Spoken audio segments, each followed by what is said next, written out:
नमस्कार, कैसे हैं? नमस्कार, मैं हूं राकेश, आप लोग के सामने स्वागत करता हूं। Sure short series lecture number 2, केंद्रीय विद्यालय की प्राइमरी टीजीटी पीजीटी, जिसमें ईवीएस का पोर्शन आता है। ईवीएस का पोर्शन जो केवीएस में है वो छुपा हुआ GS plus environment plus science का साइंटिफिक पोर्शन होता है। खास तौर से जीएस को छिपा के रखा जाता है ईवीएस के नाम पे। ईवीएस सिर्फ इसलिए बोला जाता है बिकॉज प्राइमरी लेवल पे जो सोशल है उसको ईवीएस के रूप में ही कंसीडर किया जाता है। तो ये मोर और less social science basically portion होता है। बहुत ही डिमांडिंग पोर्शन है और अगर इसको आप ब्रेकअप करेंगे तो ये 30-40 नंबर का ये पोर्शन बन जाता है लास्ट में, मतलब 25 से 30% का। और इसके ऊपर बहुत ज़्यादा कुछ फोकस कई जगहों पे दिखता नहीं है। इस सीरीज़ में पहला लेक्चर आप लोगों ने देख लिया, इस लेक्चर में भी इसमें सिर्फ ऐसे क्वेश्चन कराए जाएंगे जिनके आने की प्रोबेबिलिटी ऑलमोस्ट सर्टन लगेगी या उसी स्तर के या ऐसे ही क्वेश्चन आपको देखने को मिल सकते हैं। चलिए शुरू करते हैं। लिमिटेड क्वेश्चंस होंगे हर उसमें, बहुत ज़्यादा प्रेशर के साथ नहीं होगा, बहुत लिमिटेड उसको लेकिन डिटेल डिस्कशन के साथ जरूर होगा। जैसे ये क्वेश्चन है एजेंडा 21, हिंदी में भी इसको एजेंडा 21 ही बोलेंगे। एजेंडा 21 क्या है ये, यहाँ से क्वेश्चन परीक्षा में पूछा जा सकता है। ये सारे टॉपिक एनसीईआरटी के हैं, मैं बता दूं। एजेंडा 21 पर्यावरण से जुड़ा हुआ, पहले हम बता दें, आपको पता है कि 1992 का साल एनवायरनमेंट के प्रोटेक्शन के क्षेत्र में काम करने के लिए बहुत बड़ा लैंडमार्क साबित हुआ था। बिकॉज इसी साल में अर्थ समिट हुआ था, जिसको पृथ्वी सम्मेलन का नाम दिया गया। अर्थ समिट, ब्राज़ील का एक शहर था रियो डी जेनेरियो एक्चुअली, ठीक है। वहाँ एक सम्मेलन हुआ था किसका, यूएनईपी का, यूएनईपी है ना, उसकी बैठक हुई थी यूएनएफसीसी का। और वो समिट इतना सक्सेसफुल माना गया था, इतना लैंडमार्क माना गया था कि उसको पृथ्वी सम्मेलन का दर्जा दे दिया गया था। उसी में एक प्रकार से बोलते थे, एक प्रोडक्ट बन के निकला, एक कंसेप्ट निकला एजेंडा 21 के नाम से, पेपर में खूब आता है। तो सबसे पहली बात है इसमें क्या बात कही गई थी, इसमें 4 एग्रीमेंट, पेपर में ये भी आता है कि क्या है ये बेसिकली एक नॉन बाइंडिंग ये एक्शन प्लान था। नॉन बाइंडिंग मतलब कि कानूनी रूप से, मतलब जरूर बिल्कुल कंपलसरी नहीं है कि सबको अडॉप्ट करना ही है ये, लेकिन एक नॉन बाइंडिंग एक्शन प्लान था एनवायरनमेंट की प्रोटेक्शन के लिए 21वीं शताब्दी में कैसे पर्यावरण का संरक्षण किया जाए, कैसे पृथ्वी का संरक्षण किया जाए, उसके लिए एक एक्शन प्लान था जिसमें 4 एग्रीमेंट किए गए थे। 4 बड़े एग्रीमेंट थे। पेपर में ये क्वेश्चन भी आएगा, आप खोजेंगे तो आपको ये क्वेश्चन जल्दी मिलेंगे नहीं, याद रखिए। एक बोर्ड से कितने क्वेश्चन आएंगे बता रहा हूँ। 4 बड़े एग्रीमेंट हुए थे जिसका लक्ष्य यही था कि 21वीं शताब्दी में हम अपना डेवलपमेंट करें, हम अपने एनवायरनमेंट को ध्यान में रख के डेवलपमेंट करें, और वो डेवलपमेंट को सस्टेनेबल डेवलपमेंट की बात कही गई थी। तो पहली बार सस्टेनेबल डेवलपमेंट की बात कही गई इसी एजेंडा 21 के तहत कि हमें अपना सस्टेनेबल डेवलपमेंट करना है, सतत विकास जिसे बोलते हैं। ये कंसेप्ट यहीं से निकला है पेपर में। अब सतत विकास का मतलब क्या होता है, सस्टेनेबल डेवलपमेंट का मतलब होता है भविष्य की चीज़ों को ध्यान में, भविष्य की परिस्थितियों को ध्यान में रख के, फ्यूचर की सिचुएशन को ध्यान में रख के, कंसर्न में रख के वर्तमान में रिसोर्सेज का यूज़ करना, मतलब वर्तमान में संसाधनों का इस प्रकार से यूज़ करना कि वो भविष्य के लिए भी उसको ध्यान रखा जा सके। जैसे पानी है, हमें वेस्ट नहीं करना है, फ्यूचर का सोचना है ना, इस तरह से। तो ये कंसेप्ट होता है सस्टेनेबल डेवलपमेंट का। भविष्य को ध्यान में रख के जो हम डेवलपमेंट करते हैं, अपने रिसोर्सेज का सिर्फ उतना ही यूज़ करते हैं जितनी की नीड है, वो सस्टेनेबल डेवलपमेंट कहलाता है। और ये निकल के आया है एजेंडा 21 से। डन, याद रखो इसको। अब यहाँ से क्वेश्चन ऐसे बनते हैं, ठीक। मैं आपसे बार बार रिक्वेस्ट कर रहा हूँ, प्लीज़ लिखने की आदत जरूर डालिए, मज़ा आता है सच में। नेक्स्ट पॉइंट, एग मार्क क्या होता है, इसकी फुल फॉर्म पहले तो देख लो। Agriculture produce grading marketing act. ये एक्ट है, मतलब ये भारत में 1937 में ये एक्ट बनाया गया था, 1937 में। उसमें इसके अंतर्गत कि जो प्रोडक्ट थे उनकी मार्किंग की जाती है ना, मार्का लगाया जाता है कि ये प्रोडक्ट एग मार्क है, मतलब एग्रीकल्चर प्रोड्यूस है, एग्रीकल्चर मतलब कृषि संबंधित क्षेत्र से प्रोड्यूस ये चीज़ है, एग मार्क। एक प्रकार से क्वालिटी मार्के होते हैं ये सारे, ठीक है, ध्यान देना है आपको। इसी के साथ साथ मैंने एक वर्ड लिखा है BIS, bureau of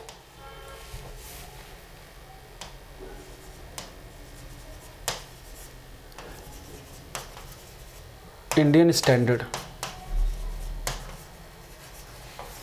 BIS, bureau of Indian standard. ये एक संस्था है, ऑर्गेनाइजेशन है जो कि पैमाने तय करती है, जो भी प्रोडक्ट होते हैं उनको मार्के प्रोवाइड करते हैं उनके प्रोडक्ट के अनुसार, है ना। तो ये संस्था है भारत में, ब्यूरो ऑफ इंडियन स्टैंडर्ड्स, जो कि हॉलमार्क प्रोवाइड करती है। प्रकार हॉलमार्क कह लेंगे, हॉलमार्क वर्ड यूज़ करते हैं गोल्ड के लिए, एक प्रकार से क्वालिटी मार्क प्रोवाइड करते हैं प्रोडक्ट्स के लिए कि हाँ, अगर किसी प्रोडक्ट को अगर ये मार्क दे दिया गया तो इसका मतलब ये प्रोडक्ट प्योर है या इसकी क्वालिटी अच्छी मानी जाती है। हाँ, इसी के तहत इसमें इसी संस्था ने एक बहुत इंपॉर्टेंट मार्का जारी किया जिसको बोला था ISI, Indian standard institution. Indian standard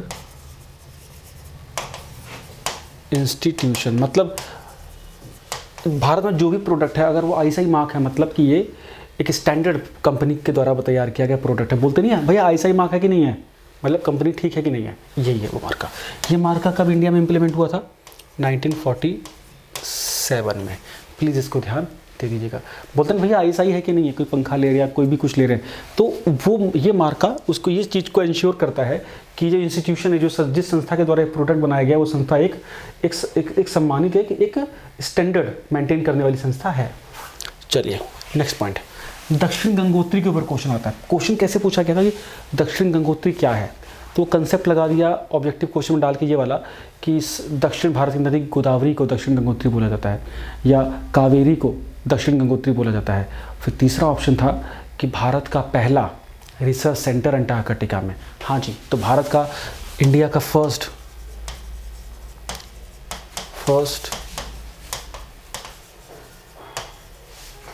research institute इन अंटार्कटिका, ठीक है, अंटार्कटिका में भारत का पहला इंस्टीट्यूट 1984-85 में शुरू हुआ, 1984 में, ठीक है। वर्तमान में भारत के कितने इंस्टीट्यूशन हैं नॉर्थ पोल साउथ पोल पे? सब मिला के 3। सबसे पहले गंगोत्री, उसके बाद मैत्री और फिर भारती। गंगोत्री, फिर मैत्री और भारती, नाम याद रखिएगा। अब ये दोनों फंक्शनल हैं, इसको यूज़ किया जाता है लॉजिस्टिक के लिए, ठीक है। इसका आपको ध्यान देना होगा कि अब ये फंक्शनल, ये लॉजिस्टिक कार्यों के लिए यूज़ किया जाता है, इसको एक सप्लाई चेन के रूप में। यहाँ रिसर्च अब नहीं हो रही है, रिसर्च के लिए ये 2 एक्टिव हैं, मैत्री और भारती। तो वर्तमान में भारत के 3 एक प्रकार से रिसर्च सेंटर हैं, जो 2 फंक्शनल हैं, एक फंक्शनल नहीं है, ठीक है, ध्यान आपको देना है। अब जो कावेरी और गोदावरी की बात आ गई, वो पूछिए क्या है वो। बेसिकली गंगा भारत की एक सोल मानी जाती है नदियों में, सबसे पवित्र नदियों में से एक मानी जाती है। तो दक्षिण में ही गंगा का सिनोनिम्स के रूप में किसको माना जाता है? दक्षिण गंगा गोदावरी को बोला जाता है, दक्षिण गंगा, और दक्षिण की गंगा कावेरी को बोला जाता है। प्लीज़ ध्यान दीजिएगा, दक्षिण भारत की सबसे बड़ी नदी गोदावरी है, दक्षिण गंगा बोला जाता है, दक्षिण की गंगा कावेरी को बोला जाता है। और दक्षिण गंगोत्री बेसिकली गंगोत्री ग्लेशियर है, उससे नाम लिया गया। दक्षिण गंगोत्री साउथ पोल में भारत का अंटार्कटिका में रिसर्च सेंटर। डन, बात खत्म। ऐसे क्वेश्चन को ब्रांचेस के रूप में करिए, मजा आएगा। टेलीग्राम ग्रुप में नहीं जुड़े हैं, प्लीज़ टेलीग्राम ग्रुप में जुड़ जाइए, ये PDF आपको मिलेगा टेलीग्राम ग्रुप में इजीली, ठीक है। ऐसे ही मिलेगी हैंड रिटन रूप में, टाइप नहीं करी हुई है। उसके बाद उसमें डेली बेसिस पे करंट अफेयर में डालता हूँ PDF के रूप में, शानदार डेली बेसिस जो करंट हैं, और ऐसे वैसे करंट नहीं, सिर्फ इंपॉर्टेंट करंट, ठीक। नेक्स्ट, अब इस 4 पॉइंट लिखे हैं, इसमें मैच द कॉलम आ जाएगा, कुछ भी आ जाएगा। KVS में आपके यही लेवल पे क्वेश्चन आएंगे। UV रेज जिसको बोलते हैं पराबैंगनी किरणें, इस पे क्या मैच द कॉलम आ सकता है? इनसे क्या होता है? ये सूर्य की वो किरणें हैं जो कि स्किन कैंसर फैला सकती हैं, और ओजोन जो है वो इनको एब्जॉर्ब कर लेता है। प्लीज़ ध्यान दीजिएगा, ओजोन इनको एब्जॉर्ब करता है, ये खतरनाक किरणें नुकसानदेह हैं, ठीक है जी, अल्ट्रावायलेट रेज। नेक्स्ट है डेसिबल, क्या होता है? ध्वनि प्रदूषण को नापने की इकाई। ध्वनि प्रदूषण नॉइज पोल्यूशन से रिलेटेड है, ध्वनि प्रदूषण को मापने की इकाई। डन है, डन है। ओजोन होल क्या है? पृथ्वी के ऊपर जो ओजोन का आवरण है, आपको पता है, उसमें लगातार कुछ गैसों के पहुंचने की वजह से उसमें छेद बढ़ रहा है, वहाँ से ओजोन हट रही है, जिसकी वजह से ये UV रेज पृथ्वी तक पहुँचती हैं, और इससे स्किन संबंधी डिजीज़ होती है पृथ्वी पर। तो वो जो छेद हो रहा है प्रदूषण की वजह से, कुछ गैसों की वजह से, खासतौर से वो गैसें हैं क्लोरोफ्लोरोकार्बन गैस, उस सिचुएशन को ओजोन होल बोला जाता है। 1985 में पहली बार ओजोन होल के विषय में पता लगा था, और 1987 में मॉन्ट्रियल में कनाडा में एक समझौता हुआ था, एक सम्मेलन हुआ था जिसमें बात कही गई थी कि हमको इन गैसेस का उत्सर्जन कम करना है ताकि ओजोन होल को बड़ा होने से बचाया जा सके। और उसी समय से 16 सितंबर को ओजोन दिवस के रूप में भी मनाया जाने लग गया। ठीक, नेक्स्ट है ग्लोबल वार्मिंग। ग्लोबल वार्मिंग मतलब वैश्विक तापन, पृथ्वी का तापमान लगातार बढ़ रहा है, इस कंसेप्ट को बोलते हैं ग्लोबल वार्मिंग।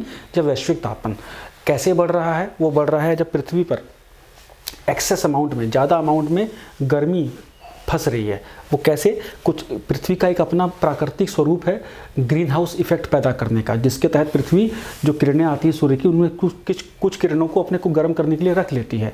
ये प्राकृतिक रूप से पृथ्वी करती है ना, क्योंकि उसमें कार्बन डाइऑक्साइड वगैरह है प्राकृतिक रूप से। लेकिन जब कुछ और गैसें पहुंच जाती हैं वातावरण में, तो पृथ्वी जो है ज़्यादा किरणों को ट्रैप करने लग गई है, और इस फिनोमिना को बोलते हैं ग्रीन हाउस इफेक्ट। और इसकी वजह से पृथ्वी का तापमान जो है वो बढ़ता है।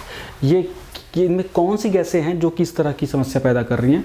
Water vapour, carbon dioxide, methane, nitrous oxide, कई सारी ऐसे गैसेस हैं।